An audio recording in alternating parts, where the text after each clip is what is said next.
Right. Hello, everyone. Good morning, afternoon, evening, depending on where you're joining from.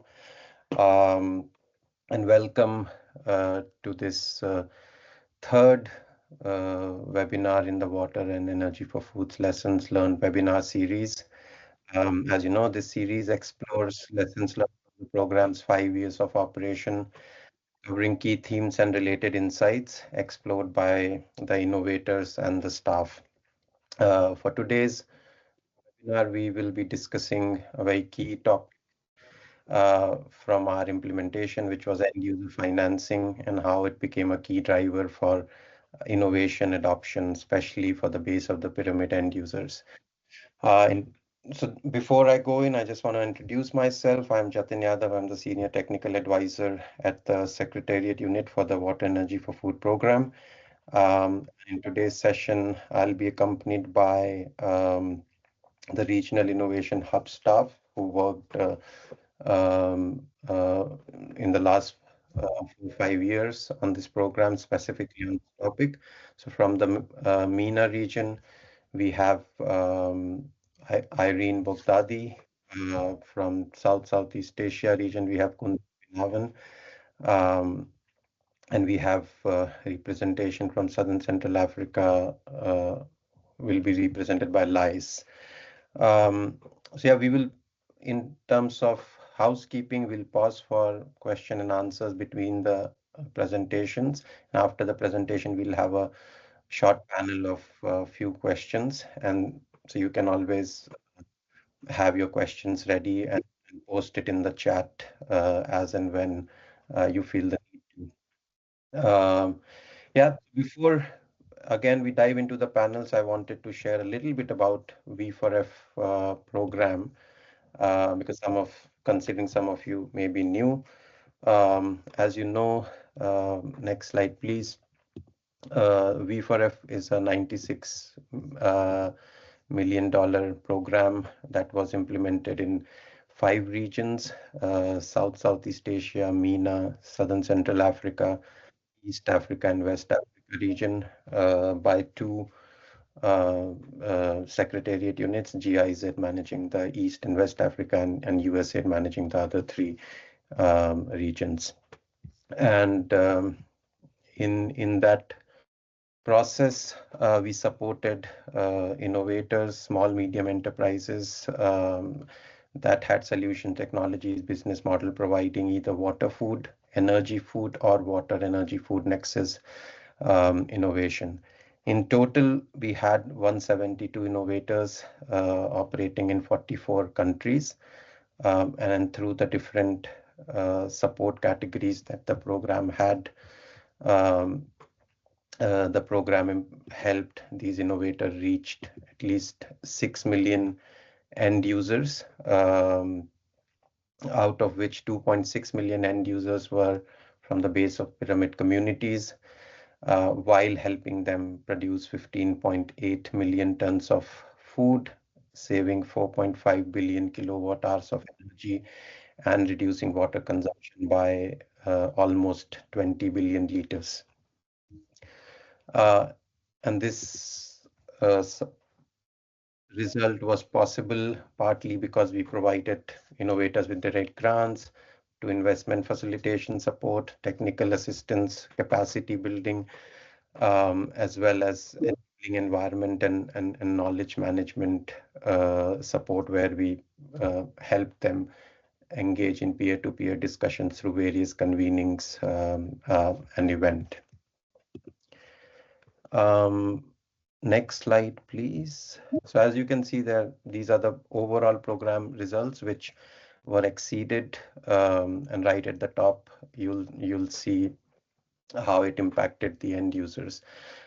Today, however, we'll not be going into detail into all the results, as the focus is mostly on how our innovators reached base of the pyramid end users, and how end user financing played a critical role.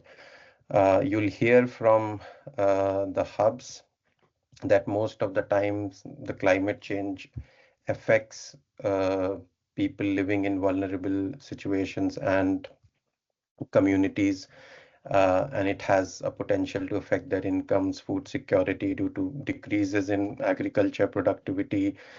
So by making innovations like biogas digesters, weather agriculture advisory, solar power technologies, and others more affordable for these end users, we tried to do our bit in adapting or mitigating to climate change.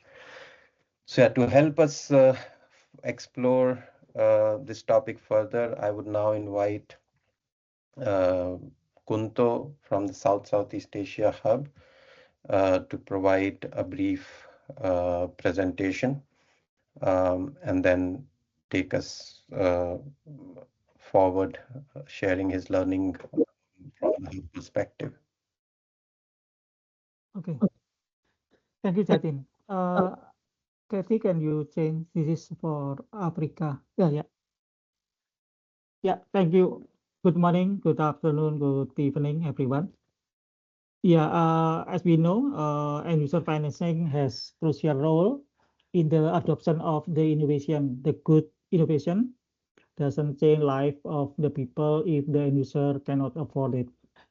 So today I like to share a few lessons learned from end user financing initiative that we have supported in our region. While we have worked with several end user financing model, but due to the time constraint, I will focus on three examples. First, Calm Power, which work on the integrated solar water pump. They utilize a microfinance loan model. During the implementation, they face challenges because of the existing microfinance product didn't fully met their need. One of the key issue was the microfinance institution perceived that the transaction and promotion costs are expensive relative to the expected outcome. So we provide support to Campower by designing the tailored microfinance product that meet their need with featuring group guarantee and also quarterly principal repayment. And also we support them to sign a joint implementation plan with a microfinance institution in Nepal. So through this model, Campower provided financing to 316 users as of March 2023. The second example is New Leaf. They work with biomass-based cold storage solution.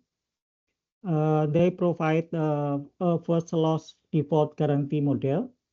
So their cold storage unit has large capacity, so they work with farmer producer organization rather than individual farmer. So they partnered with financial institution through co-financing with the first loss default guarantee. They face challenges in building partnership with IPO, which meet their criteria because they have a certain criteria. And so we support them to develop partnership with the IPO. So one of the solution we support them to collaborate with community-based business organization (CPBO), and yeah, they also partnering with the finance institution to providing financing to the FPO with the guarantee. So through this model, New Leaf successfully reached 36 more 36,000 users as of April 2024. The third model is Promethean, is they provide micro milk chiller. Promethean, they use loan product for women, so they develop loan product for women farmer and also women entrepreneurship. One major challenge was the hesitation of the bank and also financial institution to provide loan to smallholder farmer, especially for the women. woman farmer. Yeah, so we provide support by designing the loan and also develop partnership with the finance with the develop partnership with finance institution. So under this model, milk payment are transferred directly into the woman farmer saving account. So and also we help them to develop the partnership with the financial with this model. So next, yeah, people use this by this model. Promethean they support 500 more dairy farmer and also village level entrepreneurs. So yeah, next. So this is the end user financial end user financing model that provided by Promethean. So they working with the financial institution, and they Promethean will open the bank account to, and then they will transfer the payment for the milk from directly to the farmer. So and then they will deduct the payment to pay to make the repayment. And Promethean they provide two type of loan. First, a cattle loan for the individual farmer, and they also provide a loan to they provide business loan for the village entrepreneur. Yeah. Okay, next. Based on this lesson learned, we see three key recommendations for the future program. First is establishing partnership at the program level with financial institutions that work in the water, energy, food nexus, and that they are willing to focus on lending to women also. The second recommendation is providing guarantee fund, partnering with global or regional financial institutions to provide guarantee can significantly reduce perceived risk for the lender, especially when lending to women and bottom of the pyramid farmer. The third recommendation, program can provide support not only the innovator, but also the broader ecosystem by providing technical assistance to financial institutions and also helping them to understand the end user financing market opportunities and also design appropriate financial product for the smallholder farmer. Yeah. Thank you. To wrap up, combining tailored financial product mechanism and strong institutional partnership will help innovator to scale adoption of their sustainable solution. So thank you and happy to take any question. Back to you, Katin. Great. No, thanks a lot, Kunto, for sharing a lot that has been done in the last 5 years in just 8 minutes. It's always a tough job, but appreciate all the insight as well as the recommendations. So now we'll move on to Mr. Lais Lona from Southern Central Africa. So Lais, if you can unmute yourself and take it away. Good morning, good afternoon, everyone. Thanks for taking this time to join this webinar. Today, I'm going to share a few lessons learned on end user financing based on what we are seeing across Water and Energy for Food program and the innovators or SMEs in Southern and Central Africa. So my presentation, brief one, won't be about one perfect model. I think end user financing has been there for a while. So it's about how we see end user financing, how it actually works in practice, and what we have learned when adoption actually stalls. So our role as a team on the ground was always to synthesize what innovators are experiencing on the ground and to present multiple approaches. So my presentation will really focus on multiple approach and what we've seen on the ground. So, what do we mean when we talk about end user financing and from the African point of view? When we talk about end user financing, we're not talking about one product. At its core, end user financing is about aligning issues like payment with real cash flows at the end user level. So in the Southern and Central Africa region, end user financing has shown up as a pay-as-you-go model, has shown up as a bundle financing, has shown up as partner-led credit. And sometimes it has actually shown really a strong tool to push affordability.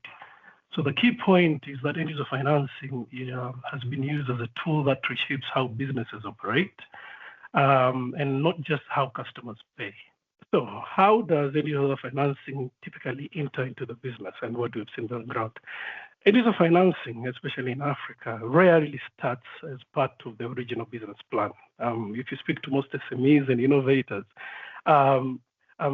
firstly, they prove the demand and product value. It usually comes a bit later. And end user financing comes in when adoption has actually hit a ceiling. So if you're selling solar water pumping, if you're selling solar home systems, it comes when adoption has actually hit a certain level, not because farmers aren't interested or just because the timing of income. It's usually most because timing of the income doesn't really match the upfront pricing. So you see a lot of these syntheses when you look into issues of gender, women, and smaller farmers are usually the first group to be excluded, which makes the gap very, very visible. So the biggest lesson actually is and this is what we talk with the innovators, is knowing when end user financing is critical for your business. It's actually as important as deploying end user financing as a tool to solve product affordability issue.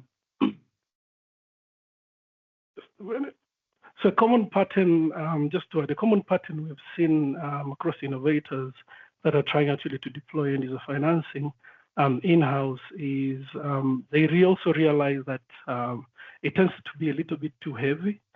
So many are actually pivoting towards partnership or smaller end user financing products. And one big lesson is also that end user financing is not just a sales tool. That's another lesson we've learned. It actually really affects cash flows.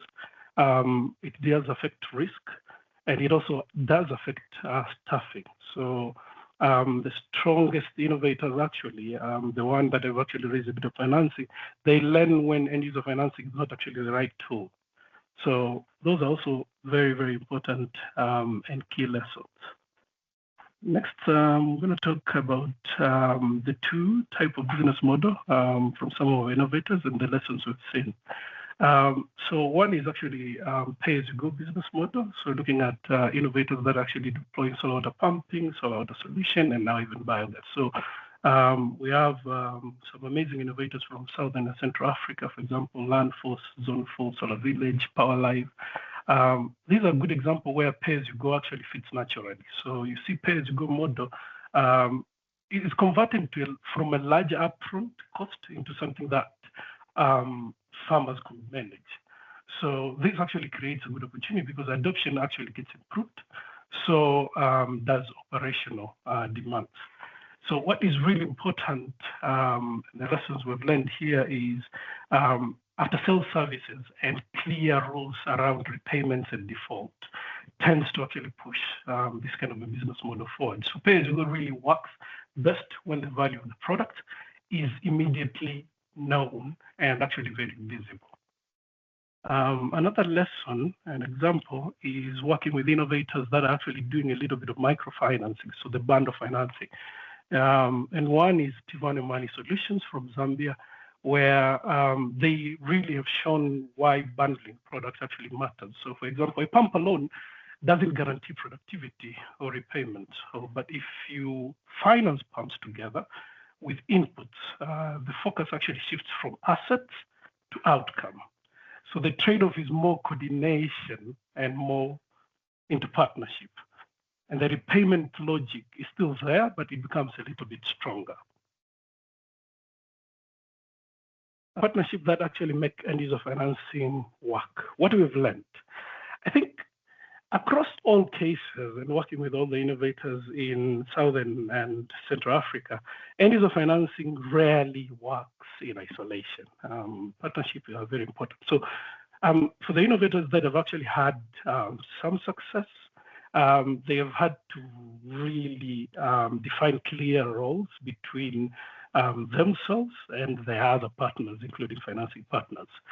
Another element that is important is actually data sharing. So data sharing actually becomes very important. Information becomes important between the partners, and also risk. They do make a big difference. So at the end of the day, where partnership is actually weak or unclear, end user financing tends actually to stall and to become more of a burden than an opportunity. Next is lessons learned on end user financing and gender inclusion. So end user financing has a strong potential to support women access, and we've seen this across the world, but only if it is designed intentionally. Like, you need to intentionally actually thinking of how you position end user financing to support gender. So women often face tighter cash flows constraints, but not lower willingness to pay. So if you package the payment timing, group models, and control over income, it becomes a very important factor. Next, implication for investors. So there's a perception that investors are not interested in end user financing, but I think investors are not against end user financing. The most important thing is they look at discipline. They look at repayment data, they look at risk allocation and unit economics. So end user financing raises concerns when it is vaguely treated as a grant substitute, but when explained clearly, end user financing can actually strengthen the investment story. So recommendations from us on future programming. Future programs should consider integrating end user financing much earlier. As you've noticed, innovators and SMEs tend to find it a bit later. So not every innovator actually needs end user financing. That's another myth. So it's good to diagnose earlier on, and programs should fund the invisible cost, the hidden cost, systems, collections, customer support, and small risk sharing mechanism are actually very, very key. Final takeaway from us. I think end user financing is not a silver bullet, that's for sure. But when aligned with real cash flows, strong partnerships and clear value creation, they become a strong adoption level. So the biggest shift is treating end user financing as a business decision, not as a donor requirement. Thank you so much. Great, thanks a lot, guys. Yeah, that was indeed very interesting, with so many points just summed up into your presentation, and especially like that point where you said you need to also know when not to do end user financing, so that it doesn't take away your cash flow and balance sheets into a tumble. So yeah, thanks a lot for sharing. We'll come back to you with some questions from the panel, and if they have some from the audience. But in the meantime, I'll turn over to Irene from the MENA Hub to share their journey and story. Hello, everyone. It's such a pleasure to be with you, and I really have to thank Jonathan and Katie for these rich sharing opportunities. I've been working with them for the last 5 years, and that has always been the case. It hasn't changed. And also for all your efforts on We for Food. Of course, thank you to the donors as well for enabling the impact that we just saw a few minutes ago, and for also really embedding, end user financing as a core part of the program from the very start. I also recommend that everybody takes a look at the end user financing guide that has been published by We for Food, I think about 2 years ago. It's really, really a useful guide to start with. Okay, so the next slide, I just want to also reiterate what my colleagues Kunto and Lace have already mentioned. It's extremely, extremely important that end user financing is part of any activity that involves climate resilience and agri-food value chain, simply because most players in these value chains are smallholder farmers. So in most of the regions that We for Food is operating in, more than 80% of farmers have less than 10 acres of land. And even, the food processors and other entities working in post-harvest activities are also usually micro and small medium enterprises. So end user financing is really core part of any efforts that has to do with enabling access to, or enabling climate resilience along the agri-food value chain, and also scaling up SMEs. So just to give the audience a few numbers that we saw in the region, for a farmer to be able to install 1 unit of biogas in 2 acres of land, that would cost them at least $50, and a solar panel would cost about at least $500 for 1 acre of land. And if you're talking about other more expensive climate technologies like greenhouses, like laser land leveling, etc., that would cost thousands of dollars per acre of land. So this is really, it was a core part of the program design from the beginning, and it really helped realize the results that we saw in the very beginning of the webinar. The opportunity in the MENA region is that the banks, the financial institutions, the governments are realizing the importance of investing in climate resilience, and we're here to channel such opportunities. So you'll see on the right here, this is one of the examples that we developed with the IFC. So the IFC in Egypt is actually one of the most active IFIs in end user financing in the last 8 years. They've really invested a lot in the market intelligence and understanding the cost structure of farmers, and in supporting climate enterprises to deploy their solutions. So this was a study that we did in 2018, and the cost structure is more or less still the same. You'll see that when a farmer compares a diesel pump with a solar PV pump, in red, the upfront cost for a PV pump is more than 10 times higher, whereas the upfront cost for diesel in red is much smaller. It's a fraction of it. However, if the farmer were to look at the life cycle cost, you'll see the bar chart on the left. It's 5 times more, or sometimes 10 times more than if you were to operate a solar PV irrigation system. So what a lot of the enterprises that we had been working with focused on is basically doing a lot of education on the farmer side on the life cycle cost, but also working closely with MFIs, financial institutions, etc., to be able to develop products to make the burden on the farmer smaller, so that the upfront cost is not as difficult and burdensome on the end user. On the left, you'll see that financing in the MENA region is towards micro, small, and medium enterprises is between 5% and 20%, which is quite small compared to the other regional hubs and the countries that they're operating in. It's growing. However, access to finance to the solution providers themselves is also limited, and this also limits their ability to become financially resilient and be able to offer facilities to their end users. As Jatin said, their balance sheets and their cash flow statements become quite scary because they're also unable to access appropriate sources of financing from the market. So the next slide. The opportunity that we see, and we've done this assessment through the Water Energy for Food program, is that in the MENA region, in the Middle East and North Africa, there's an opportunity for financial institutions to capture at least $25 billion US dollars of lending opportunities in the next few years, and cover about 10 million underserved customers in the agri-food value chain, while also meeting the financial institutions' sustainability and environmental goals. And this can be done through offering new types of payment solutions, digital payment solutions, also deploying alternative risk assessments for end users in the agriculture sector. And we're seeing that Egypt, Morocco are beginning to take some important steps in this area, and also developing new ways to assess the creditworthiness of entities, micro enterprises, and farmers along the agri-food value chains. Next.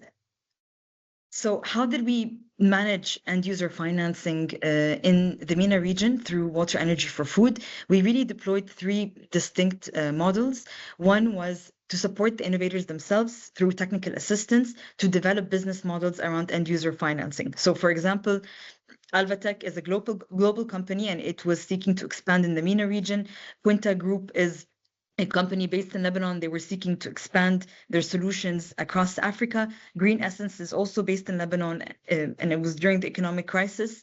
And they're a solar company, and they were expanding their solution offering to smallholder farmers in Lebanon. And Raptor is a company in Egypt that is also offering solar solutions, mostly focused on smallholder farmers, and mostly focused on solar pumping. So what we worked on with most of them was exactly what Jatin was talking about, is doing a financial assessment on their cash flows, on their balance sheets, and coming up with financial mechanisms that they can offer to end users, so that instead of a farmer paying a down payment cost of 50% and then paying another 50% at the end of the season, for them to extend that timeline so that farmers could pay batches of payments over a year or a year and a half. So this does cause a cash flow and balance sheet burden on the companies, but we worked with them on how to lessen that burden, and also how to partner with MFIs and existing financial products in banks in the countries that they were operating with,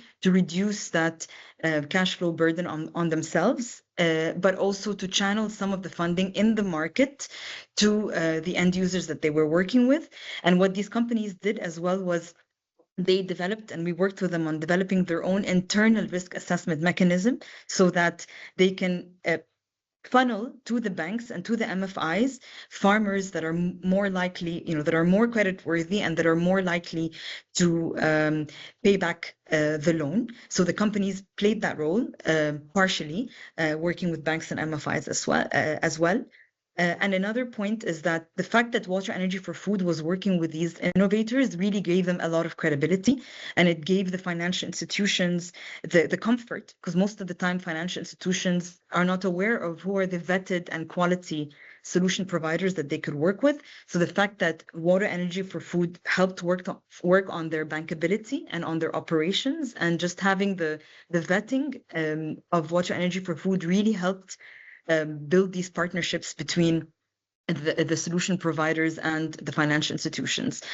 In the middle, we also worked with a microfinancing entity called Al Majmoua in Lebanon, at Tawfiq in Morocco, to help them develop specialized financial products. For Al Majmoua, it was for solar pumping solutions, and in Morocco, it was for solar pumping and biogas. And what we worked with them on was alternative risk assessment mechanisms, but also help them understand the impact of investing in such solutions on the cash flows of the farmers, and how the payment terms could be aligned with those cash flows, and actually how from the savings that the farmers would be making by deploying such solutions, they would be more resilient and be able to pay back the loan in a more efficient way.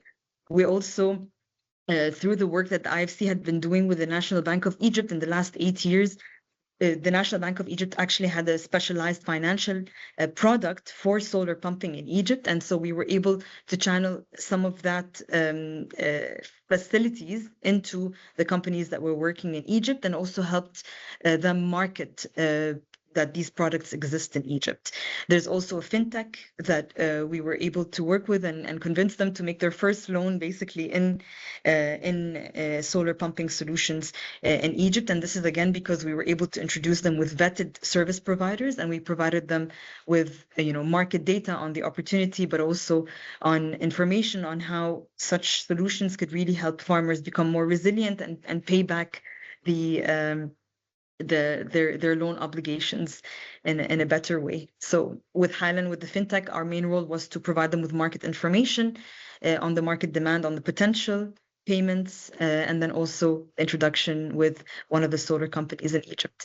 And on the far left, this is really a unique model and big success story for Water Energy for Food. So it is a company in Morocco that provides precision agriculture solutions. Most of their solutions were SaaS or IoT based. And in the program, we worked with them on developing a specialized business line to finance farmers and to provide them also with micro insurance. They eventually expanded to also provide micro insurance, and they partnered with aggregators to also finance the farmers in their value chains, and so that they can improve their productivity and improve their climate resilience through precision agriculture solutions. And that way, it was a win-win situation for the aggregator. The aggregator is getting more productivity per acre, and the end user is more climate resilient and is more productive. And as a result of their work and of the information that they were able to provide and the alternative risk support that they were able to provide to banks, they eventually also partnered with the IFC and a bank in Morocco to be able to channel around 40 million USD in funding to smallholder farmers through the IFC and the bank in Morocco as a result of the granular information that SOAT was able to provide on the performance of the farmers through their precision agriculture solutions. And that way they were able to channel financing and now also micro insurance towards these farmers. Jatin, I think I'm out of time, but I think really the main lesson learned is again reinforcing the importance of including end user financing in the beginning of any program that is aiming to help enable climate resilience and inclusion in agri-food value chains. It's really not a luxury anymore. It's core to be able to support smallholder farmers, but also to be able to provide the tools for the SMEs and the startups that we're supporting to be able to scale up their solutions. So it's both a business investment, but it's also an investment in the future of agri-food value chains across the world. Thanks a lot.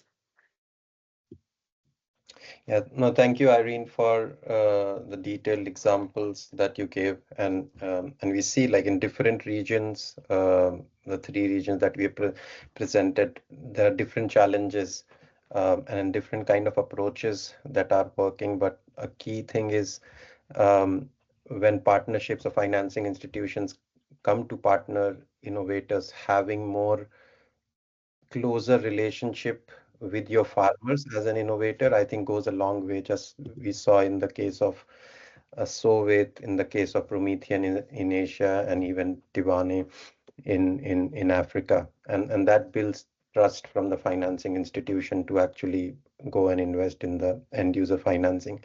And also the other thing which you all highlighted, that it is becoming a bit of necessity because there is cost of materials are rising worldwide, and it's becoming the inputs are becoming more expensive for farmers, but also the raw materials for innovator technologies are becoming expensive and they have to increase prices. And then I think an end user financing becomes even more critical to share their innovation with a lot more population than they can reach in a normal way. So yeah, but thanks a lot. There is, I'll take one question that is in the chat, and you all would have felt this for sure. So Sumaya is asking, how has awareness raising impact reduced defaulting on customers front who actually took up this end user financing? So basically the smallholder farmers. And then she's also they're also asking who pays for the awareness raising, right? Which is something I think how we helped the innovators through the program. But I would, Irene, since you went last, you can quickly give a brief answer, and then I'll ask Lais and Kunto also to share from their regions if something is different. Yes, so definitely. So that's a really great question. In the region, we've seen that it's really the innovators that are paying for this awareness raising, and especially awareness raising on certain technologies and the business case for these technologies. As part of their own efforts, they tend to also go the extra mile to do trainings and capacity building and aspects that are also beyond their direct business models and sales activities. So it's the innovators, the SMEs that have been paying for it. And I think this is where We for Food also really came in with technical assistance to support them in conducting such activities and operationalizing it. But part of the catalytic grant also went to incentivize the extra mile that the companies would need to go to reach smallholder farmers, especially in vulnerable communities and especially among women, because it can tend to be more expensive. And now there's discussions about impact-linked financing playing that role. Has the awareness raising that the companies have been doing affected the default rates on the customers who took up financing, I would love to do such a study. I'm not able to correlate the two, but what I can say for sure is by the companies making these end users more resilient. Usually, if you're let's say if you have a biogas unit or a solar pumping unit instead of a diesel unit, you're likely going to be making savings, especially in the MENA region. So if you're not using fossil fuels, but you're using a resource like the sun. So by nature, the end users become more, they do increase their savings, and we've done this analysis with We for Food, and we have the numbers. So their savings does increase, so they're able to pay back their loan obligations. That's what I can say for sure most of the time, and we've done this, cross validation at We for Food as well. Yeah, no, thanks, Irene. And I think, Lies, you also mentioned like in the model that when you combine the end user financing with other inputs and other things, which then realizes values for the farmer, maybe that is a trigger to lower default rates. But I would like to hear from you, Lies, if that's something. Yeah. Yeah, that's a really good point. I think it's just pairing with it. So, like any other product or service, awareness raising is important, not just to reduce payment default as a question. It just sets clear expectations before customers. So, for example, before customers sign up, building that trust with the innovator and reinforcing the values of the product or services they're looking to give them. So repayments are prioritized from a household budget. So talking to them and understanding why this is important. I think we've seen some cases where it has actually helped reduce that pressure. But if you pair it, it becomes more valuable, not just a normal burdening financing. So when users understand the payment terms, when they understand the consequences of non-payment, and how correctly to use the product, support and savings or income, I think defaults tend to reduce to some capacity, and really communication improves when challenges actually arise. And then the second part of the question is the who pays for it. I think it's the innovators through program and support, but that's something that needs to be embedded, as you mentioned earlier on. You need to pay it. You're not just providing a service. You need to pay it with other things in order to make it work. So the cost of awareness raising is typically covered by the innovators as part of their customer acquisition and after sales support, often supported in early stage, I think through a program like ours. And then by later stage, really to de-risk actually the adoption. And then as the model matures, these costs are usually embedded within the pricing and absorbed indirectly by the financing through lower portfolio risk. I don't know if that kind of answered the two parts of the questions. No, I agree. And before this program, I was doing end user financing like 6-7 years back directly with the innovators, and someone asked like, why should I, like, this is an additional cost for me, one of the innovators. And I told them this is like a business decision for you, right? If you see it as a cost, you will only see the liabilities. You will never see what you're building. But if you see it as a business opportunities, then it's marketing budget. And they said, no, I have marketing budget for social media, for XYZ.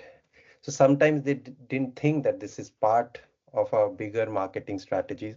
Now, of course, this was like 7-8 years back when this was a little bit more nascent.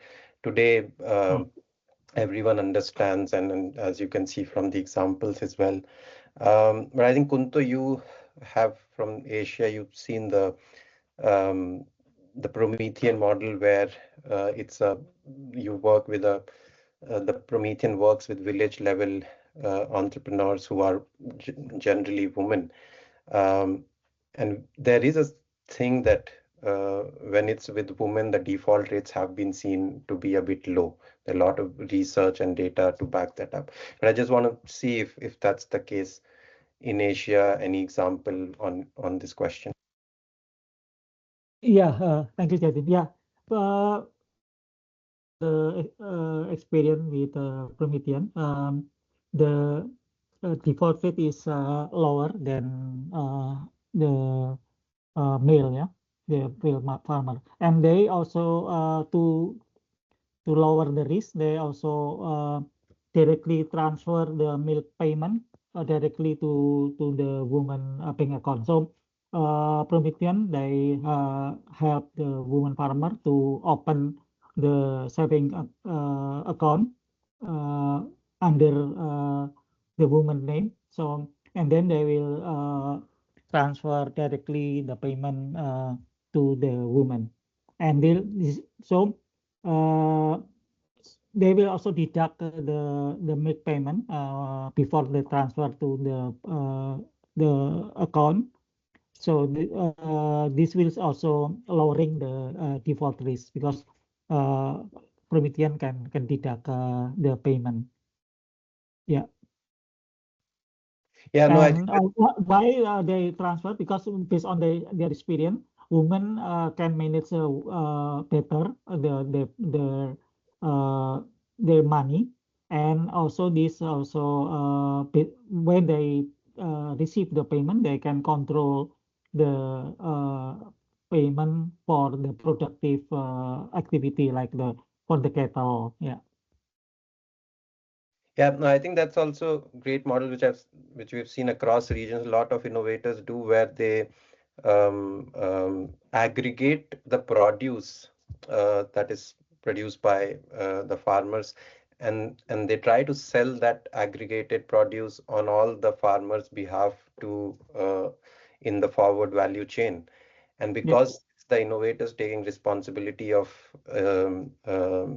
aggregating and selling in the value chain, they get the money, and then they are, after taking out their share or whatever the contract was, agreement was with the farmers, they are then sharing it back. So in this case, I think the default risk is not generally there. It's just the only thing to monitor is the fair relationship and payment that moves from all the value chain partners, and it in the end reaches the smallholders. But yeah, no, that's some great examples for that one question that we see, and it's very important question on how we interact with the relationship with the end users. Since I don't see any other question, I had prepared a couple for you all, but in the interest of time, I'll just combine both of them into one question into two parts, and then you can take turns answering. So one, we've already touched on this aspect of what is the investor's perception. We heard a little bit more from Lies on this, and then there is a part of using digital tools, how digital tools and working with women customers and users, how it makes um, it more possible and accessible, right? With the advent of so what I feel is like end user finance, it's like the whole themes of digitalization, gender mainstreaming, as well as trying to reach base of the pyramid population. It's like it's combined into end user, like this one product. um, so on in that context, just wanted to reflect with you all, when we started the program, were there cases where innovators didn't understand, or what was their view? Maybe they were not uh, too excited about it, but how you worked with them, how you made them realize what was important, and maybe what you learned from the innovators, and then you integrated into your programming for others. So generally, the whole journey, it has been from all these thematic positions, as well as how you interacted with investors and innovators, and brought them together. Um, so yeah, I'll go with Kunto first, and then Irene, you. And Lias had already put something in his presentation, so I'll go last with him. Yeah, Kunto, Yeah. very quickly, 2 minutes. Yeah, thank you, Jatin. Yeah, for uh, yeah, initially, our innovator, they not aware of the benefit of the digitalization in, with the in the relevance of the end user financing. Yeah, most of our innovators, they just provide digital platform for example, in Gunpowder case, they just provide the digital platform for advisory, for agri-advisory. But during the implementation, they know that they can collect more information. Then this information is also beneficial for the financial institution. That's why they now they working with the financial institution and use this the information that collected through the digital platform. This is useful to uh, to estimate the risk for the financial solution. Yeah, so they can confident to provide end user financing to the farmer. And for the gender, based on the experience, like the Promethean, they learn that providing loan to the woman is has better payment rate. Yeah, so yeah, thank you. Great. Thanks, Kunto. Irene, over to you, like summing it up, all the aspects. Jatin, regarding, I think the point that you mentioned about digitization, which is really key, and the point that you mentioned about the cost. So you're right. A lot of the innovators do see end user financing possibly as a cost if they're not able to directly see the business case. And our role was to support with helping them understand the business case. And then the catalytic grant was helping with reducing some of that burden, at least initially. But I think what's really important for innovators to remember, and this ties to the digital aspect, is that when you collect your payments, so let's say if you're deploying a drone, or you're deploying a hardware precision agriculture solution in the farm, or you're deploying a solar system or a biogas system, farmers will not be able to pay you the money upfront. They will pay you across installments, very likely. And so you and your team, as an innovator, will be going around the farms collecting this money, right? Because most farms are not necessarily, online don't necessarily have wallets, not necessarily have bank accounts. And that's the case in the MENA region where bank penetration is very low. So for example, in the case of Sowit, this is something they realized very early on, that we are not going to be able to expand our software solution and our hardware solutions if we do not have some sort of either a digital payment scheme that they work on with financial institutions or telecom companies, and as is the case with many countries in the MENA region, or we develop some sort of mechanism that could help banks and financial institutions, MFIs, channel funding and build the business case for farmers so that they can also open bank accounts and be part of the financial inclusion formula. So I think that's a really key point to remember, that digitization is a way to actually reduce the cash collection risk of innovators, but also to enable financial inclusion. And that's really my final thoughts. No, thanks, Irene. I think that's a key thing. Like, end user financing is definitely not possible without financial inclusion effort. And I think it relates to one of the lies. I'll come to you. It relates to a couple of questions asked in the chat, is that what are the different roles played by BDOs, ministries, IPs, DFIs. So you took the with. I'll just quickly answer that one. Like, we've seen from our talks how, like, local, when our innovators are working locally, of course, the local administration officers, local, there are SACOs in the case of Africa, who provide direct access to the end users. DFIs have played their role in funding innovators like Sowit once they had made a successful pilot and then they could showcase a successful study that it works, then DFI comes. Of course, we would want international agencies, donor financing institution, they can be more risk tolerant. That's always a ask. But there have been cases when a case study has been shown to be success, they come and invest. So yeah, but before we go, like Lies, if you want to um, answer on my overall question and then pick up on the other two questions as well. Thanks, Jatin. So my final thoughts, actually, let me build up on the investor point of view.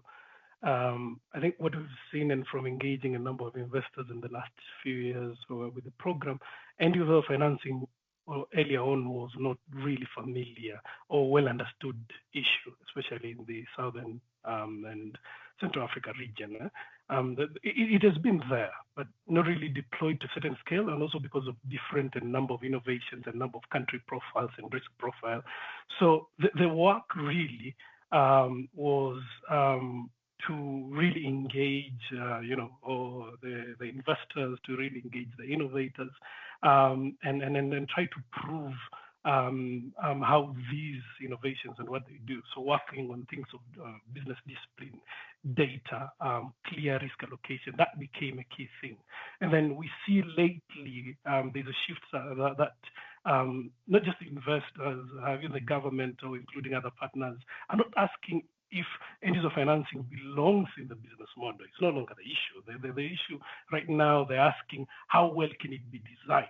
How well can it be made? So there's a change of mindset over the last few years, and you see there's a progress.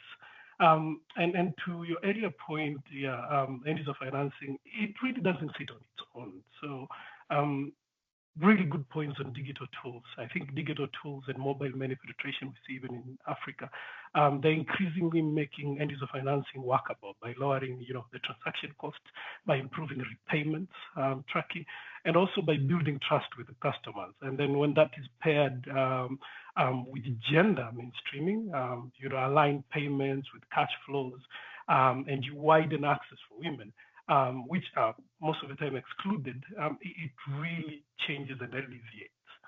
So those are my final sense to the great discussion we just had. Thanks, Jed. Yeah, great. No, thanks, Lies, Kunto, Irene. I think it's been a great discussion and so many important insight now that we look back of 5 years of implementation. It's easy to put it in 1 year, but I know a lot of effort and challenges have been faced in the last 4 or 5 years. And kudos to our V4F innovators who have been patient, and kudos to the staff who have worked with them as advisors, sometimes as almost like extended teams of the innovators to help them through this journey. And I hope we can just there is one last question, which is the role of international community, and that's where I will want to bring my last point, that the lessons like these that we are sharing, the programs like V4F, and I'm sure there are more like programs and efforts like this who are doing these kind of activities. I think these lessons should be incorporated at certain levels, whatever the program is, whether it's policy, advocacy, or implementation. And our job is hopefully to share this and something gets incorporated for the betterment. So one last rapid fire question before I go, and this is for recommendation for future program.